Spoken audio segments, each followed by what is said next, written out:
Today on Run It Back Philly, Nick Sirianni has the first press conference today as a Philadelphia Eagles head coach. We're going to talk about some things that he said yesterday in a 17-minute interview on Bleeding Green Nation. Does Carson Wentz want a trade? A little bit about Deshaun Watson asking the Texans for a trade and some other things coming right up.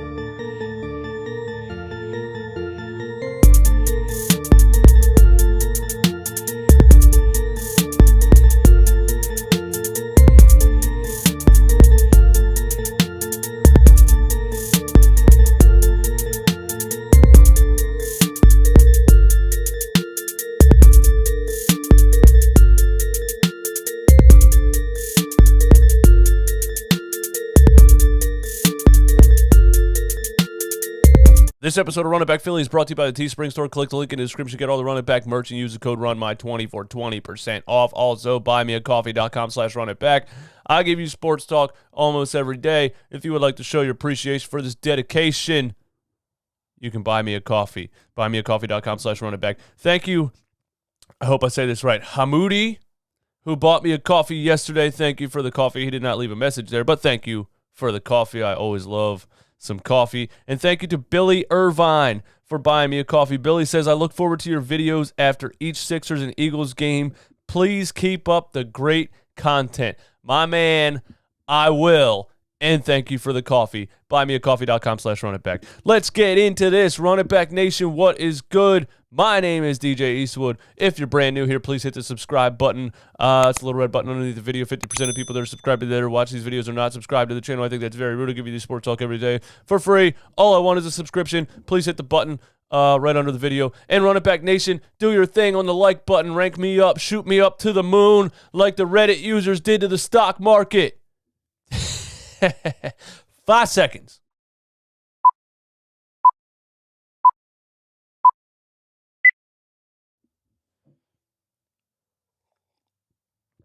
And hit the dislike button if you're a fraud. All right, let's get into it, man. So the first thing I want to say here is Carson Wentz. Where the hell is it? Where's Carson Wentz? Where's Carson Wentz at? Carson Wentz has been silent this entire time. Carson Wentz didn't comment on Doug Peterson being fired. No tweet, no nothing. Like, thank you, Doug Peterson, for everything you've done for me as a rookie. I came in and you were my first head coach and we won a Super Bowl and thank you. Nothing. Not a damn thing. This is getting a little weird, right? Then Nick Sirianni gets hired as the Eagles head coach and they start hiring an entire staff and all this stuff. Does Carson Wentz comment on that? No, nothing. Not a speck of a quote, not a tweet, not anything. Because Carson Wentz, I don't know what he's thinking right now. He might be like, bro, I don't want anything to do with this situation. He might still be planning on asking for a trade. Or he might just be sitting in a freaking tree stand somewhere, hunting deer every day in North Dakota, and doesn't give a damn about talking about football. And maybe that's why last season he looked so out of shape and out of it, because maybe he doesn't work on his football game in the offseason. Maybe he doesn't care about it. Maybe he doesn't even think about it. Maybe it's just a paycheck for him. I don't know. But I'm getting a little bit nervous that Carson Wentz hasn't said anything. Because, listen, the Eagles need to make a decision here.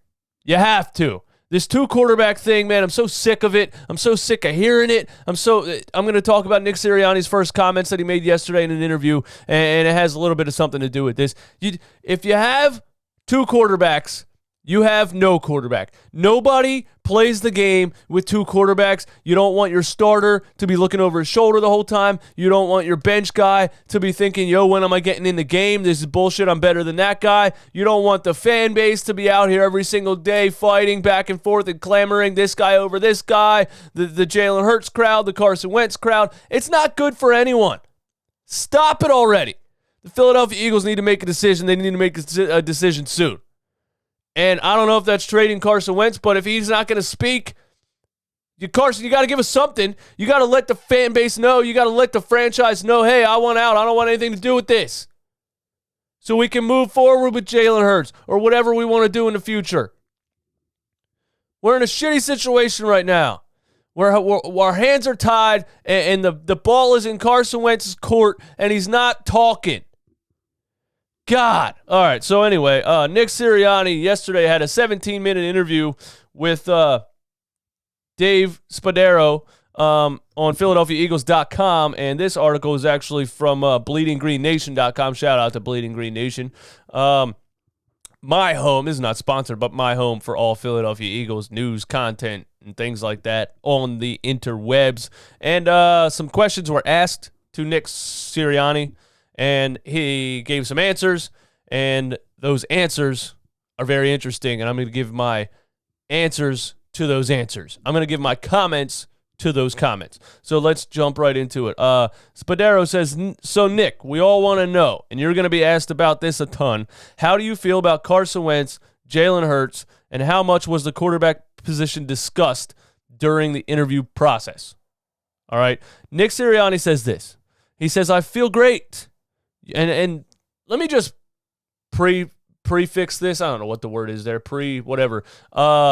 This by saying he gave business answers. Okay, he's not going to come out here and say Carson Wentz is better than Jalen Hurts. He's not going to come out here and say Jalen Hurts is the future, and he's not going to say any of that. He's going to take a back seat. He's going to compliment both quarterbacks, and he's not going to try to start any drama before the damn we even know who our quarterback is, you know? So take all these words with a grain of salt, but here's what he said. Sirianni said, I feel great. You look at a lot of rosters, and they don't have any quarterbacks that they feel really good about. We have two. That's unbelievable to have two quarterbacks that have played and have played well. I mean, I couldn't have watched more tape on Carson Wentz in 2018 when Frank Reich and I got back together and we were installing our offense in the Indianapolis Colts. Woo, that makes me feel good. That makes me feel great. Because you know what I want. And I know some people disagree, and they come at me in the comments. And by the way, learn how to disagree with someone without just like, bro, why are you guys so mad? You know what I mean? But that's just YouTube. That's just the internet. You know how I feel. I think Carson Wentz can be resurrected. Sorry. It's early. I just woke up. This is my first cup of coffee. I think Carson Wentz can be resurrected. And that's why I was happy about the coaching hire. I was happy about the ties to Frank Reich. I was happy about all of that. I think that Jeffrey Lurie's objective was to try to fix Carson Wentz, and that's what he did with this entire coaching staff hire, right? So the fact that Nick Sirianni is saying that him and Frank Reich watched a bunch of tape together when they were installing the offense for the Indianapolis Colts, that makes me feel good about the situation. We watched a lot of Chargers tape, and we watched a lot of Philadelphia Eagles tape from 2017. Yes, Nick Sirianni, please study that tape. Clearly, Doug Peterson didn't watch that tape at all and had wanted absolutely nothing to do with that style of offense, but that style of offense had Carson Wentz at 11-2 playing like an MVP and walked the Philadelphia Eagles into the playoffs with home field advantage. That 2017 offense that Frank Reich was running, that's what we need if we're going to bring Carson Wentz back to life. And also, you know what? Jalen Hurts. If Carson Wentz asks for a trade and it's Jalen Hurts, that 2017 offense, giving the quarterback that kind of power at the line of scrimmage and running a mobile system, getting him out of the pocket a lot, all that kind of stuff, that's perfect for Jalen Hurts too. That's the kind of offense you need with either one of these guys. That's what I'm happy about. All right, he says, and man, what an impressive player, talking about Carson Wentz. And he says he's got so much talent from what I've heard from everybody, and a great person. And, good talent, good person. It takes your game to really high levels. I'm so excited. And he said, and then Jalen got his snaps last year and was able to play last year, and he played good football in meaningful games. So not a lot of people have that luxury of having two quarterbacks having experience, and so super excited to be able to work with them because obviously we all know how important that position is to a football team. He's just saying the right thing there. You know what I mean? He just is. Spadaro says, during the interview, what was that big topic of discussion? Did you present your view of Carson and Jalen to Jeffrey Lurie? Sirianni said, yes, we talked about that. We talked about how we attack defenses, really. Just the overall thought of what the offense is, how we would use players, and different variations like that. Did we talk about quarterbacks? Absolutely. But we talked about every position and how we value that position and how we would use that position. He's being a little bit misleading there. You know what they talked about in the damn interview with Jeffrey Lurie. Jeffrey Lurie said, hey, can you fix Carson Wentz? Yes or no? Can you take what you learned from Frank Reich in Indianapolis and what you watched in 2017, and can you piece that all together and bring my max contract $150 million quarterback back to life? Can you do that, yes or no? And Nick Sirianni said, yes, sir, I can do that. I'm the man for the job. And Jeffrey Lurie said, boom, you're hired. That's how that interview went down, realistically. But, of course, Nick Sirianni is going to make it sound like that because he has to. And he has a press conference today at 12, and be sure to tune into that. I'm sure that'll be streaming live on PhiladelphiaEagles.com, probably somewhere on Twitter, on Facebook, wherever you want to find it. And I'll probably do one of these podcast episodes giving my thoughts on the things that he says in that interview. Some other things that stood out from Sirianni's interview. The new head coach confirmed he will be calling plays for the Eagles offense. Not really a surprise, but noteworthy considering it's a responsibility that he's never held before. He was the offensive coordinator for Frank Reich, but Frank Reich was calling the plays, right? The head coach, but Frank Reich was that offensive-minded coach that was in control of the Carson Wentz offense in 2017. Now Nick Sirianni can take what he learned in that Frank Reich system and watching Frank call plays and how he called them, and he can apply that to the Philadelphia Eagles and trying to resurrect Carson Wentz. And, he's never called plays before on the field, but I'm sure he had a lot to do with the play creation and the game planning and all this kind of stuff before a game. So I'm very excited to have a fresh mind, a quarterback-minded man, young, energetic, open-minded. I'm very excited for a fresh energy when it comes to this team. But I don't feel good about having two quarterbacks, and the Eagles need to address the situation. Carson Wentz needs to come out of hiding, but, I digress on that. Sirianni said he plans to be very involved with the quarterback position.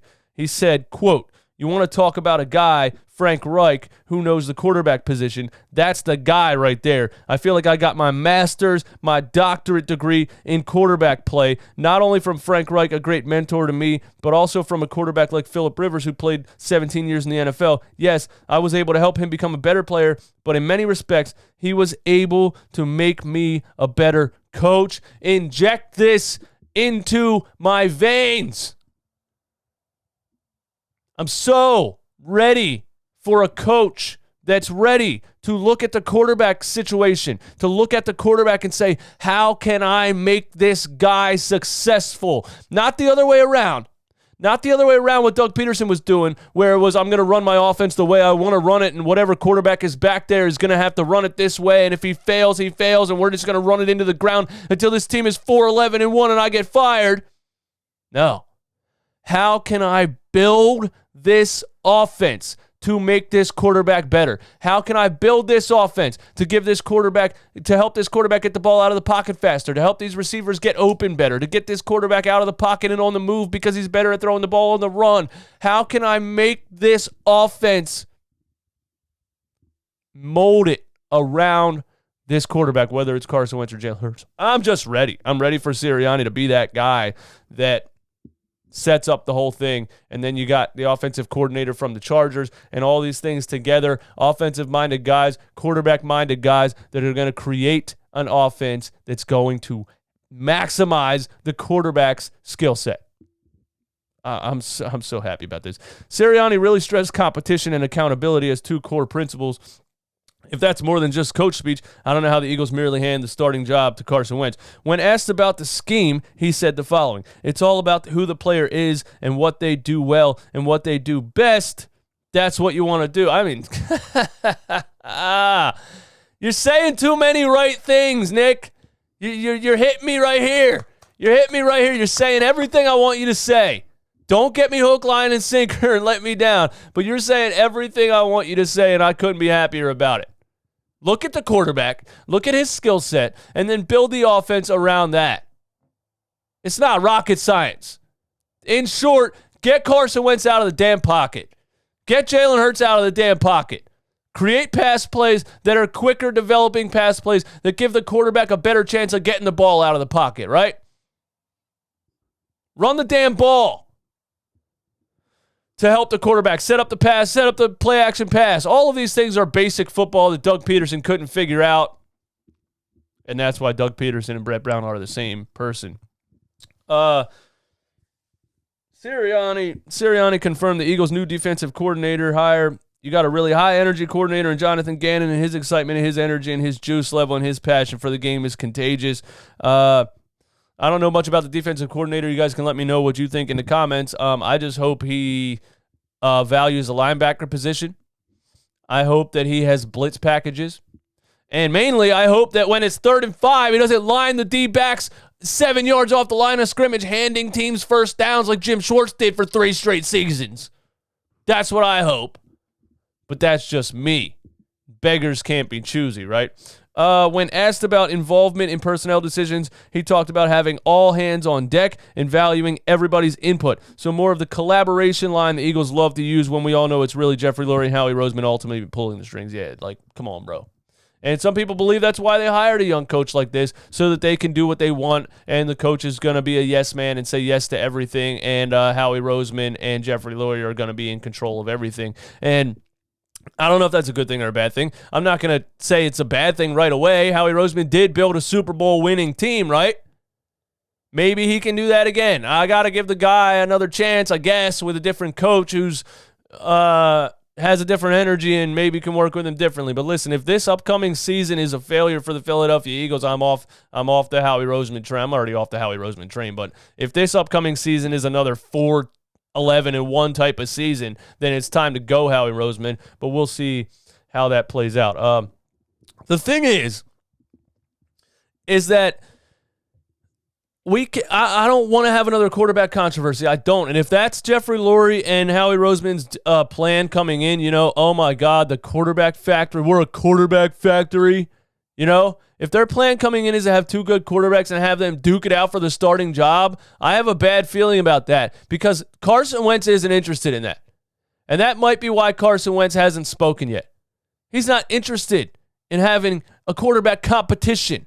He feels slighted. He basically is saying, look what I did for you guys in 2017 before I tore my ACL. I deserve the starting job, and I'm not even going to come to training camp if your thought is that I'm going to go in here and have a quarterback competition. So I think if that's their idea, it's going to be a competition for the starting job. No, it's not, because Carson Wentz isn't going to do it. He's literally going to ask for a trade if you don't show that he's your guy. And some people want him to ask for a trade. Deshaun Watson just asked the Texans for a trade yesterday. What do you guys think about that? If Carson Wentz does ask for a trade, if he says, you know what, I want nothing to do with this quarterback competition thing, trade me. Who do you trade him for? Would you trade him to the Texans for Deshaun Watson? Then you still got Jalen Hurts back there. And listen, Jalen Hurts was a rookie last year. This is only his 2nd year in the league. He was a 2nd-round pick, so, he could still be a backup. Let me know what you guys think about that, man. I don't know. I don't. I think Carson Wentz can be resurrected, but at the same time, if he doesn't want to be here, I don't want him here. You know what I'm saying? I'll take a Deshaun Watson. I'll take a talented guy like that. Absolutely. But yeah, I just think if the Eagles are going to do this quarterback competition thing, Carson Wentz is not going to be interested, and he's going to ask for a trade, and I really, really, really think that's what's going to happen. Be sure to tune in to Nick Sirianni's press conference today at 12. I will be tuning in, and then I'll probably do one of these podcast episodes talking about what I think about his press conference today. Give me all your thoughts and opinions in the comments. My name is DJ Eastwood. This is Run It Back Philly. If you're listening on Apple Podcasts or Spotify, please give me a rating and a review. Have a great day. Peace.